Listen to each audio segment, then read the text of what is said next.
ফিরে এলাম বিরতির পর। আপনারা দেখছেন ধর্মযুদ্ধ 2024। এই মুহূর্তের গুরুত্বপূর্ণ খবর, লকেট চট্টোপাধ্যায় বিজেপির প্রার্থী, হুগলি কেন্দ্রে তাকে কেন্দ্র করে ফের উত্তেজনা। এর আগে আমরা ধনেখালিতে দেখেছিলাম উত্তেজনা ছড়িয়েছিল, এবার ভদ্রেশ্বরে লকেট চট্টোপাধ্যায়কে ঘিরে বিক্ষোভ দেখিয়েছেন তৃণমূল কংগ্রেসের সমর্থকরা। বিশদে জানবো, আমাদের সঙ্গে রয়েছেন আমাদের প্রতিনিধি তাপস চক্রবর্তী। তাপস, ভদ্রেশ্বরে কোথায় ঘটেছে এই ঘটনা, ঠিক কি হয়েছিল? দেখো অঙ্কুরদা, এই ভদ্রেশ্বর স্টেশন বাজারের যে শারদাপল্লী রায়পাড়া প্রাইমারি স্কুল, সেখানে কিন্তু একটা অভিযোগ পেয়ে সেখানে কিন্তু আসেন এই হুগলি লোকসভার বিজেপি প্রার্থী লকেট চট্টোপাধ্যায়। কিন্তু স্কুলে আসার পরই কিন্তু একটা উত্তেজনা সৃষ্টি হয়।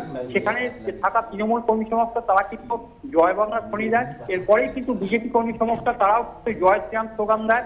এরপরেই কিন্তু একটা উত্তেজনার সৃষ্টি হয় দু দলের সমর্থকদের মধ্যে। তবে এই যারা তৃণমূল কর্মী সমর্থক তারাই এটা দাবি করছিলেন যে গত 5 বছরে লকেট চ্যাটার্জি আসেননি, এবারে শুধুমাত্র ভোটের সময় গন্ডগোল করতেই তিনি এসেছেন। এরপরে তৃণমূল মহিলা কর্মীরা তারা কিন্তু জুতো হাতে নিয়ে বিক্ষোভ দেখাতে থাকে। পরে লকেট চট্টোপাধ্যায়ের যে নিরাপত্তা রক্ষী রয়েছে তারা কিন্তু লকেট চট্টোপাধ্যায়কে ওখান থেকে সরিয়ে নিয়ে যায়। অঙ্কুর দাস, ধন্যবাদ। আমাদের সঙ্গে ছিলেন আমাদের প্রতিনিধি তাপস চক্রবর্তী।